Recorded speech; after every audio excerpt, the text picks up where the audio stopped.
はい、今日は優しく意見するにはの授業をします。前回の動画とても反響がありました。見てくれた人、意見くれた人ありがとうございます。はい、じゃあ始めます。人に意見したいとき、でも喧嘩にはなりたくないときあります。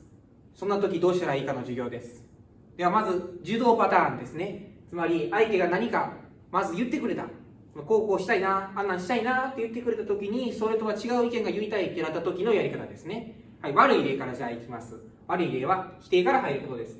例えば、相手が、この包装紙オレンジ色が使いたいって言ったとします。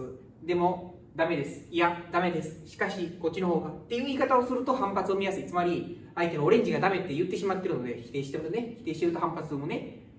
そうじゃなくて、いいところを見つけてから否定しましょう。つまり、明るい気持ちになれるからオレンジっていいよね。でも、今回はお葬式だから青色にしとこう。おとなしい色にしとこうっていうような、つまり、別の意見として尊重する形。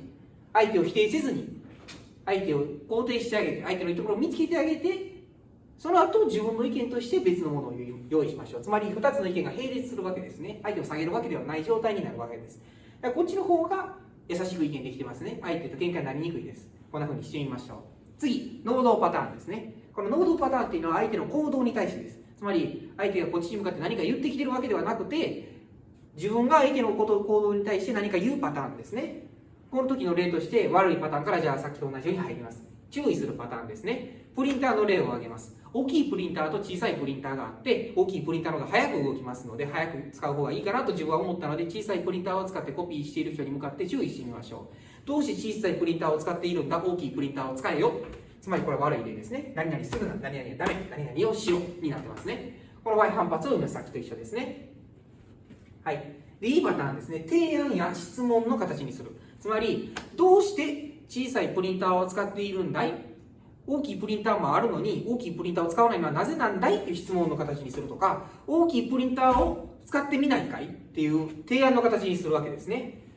そうすれば、相手を尊重してるし、前よりはどうかな？何々してみたら？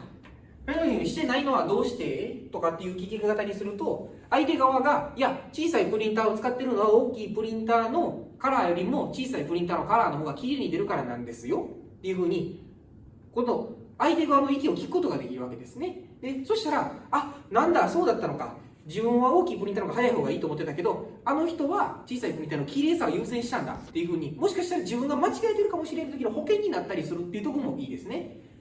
つまり、こうすれば提案や質問の形にすれば、優しく意見することができますね。以上です。ありがとうございました。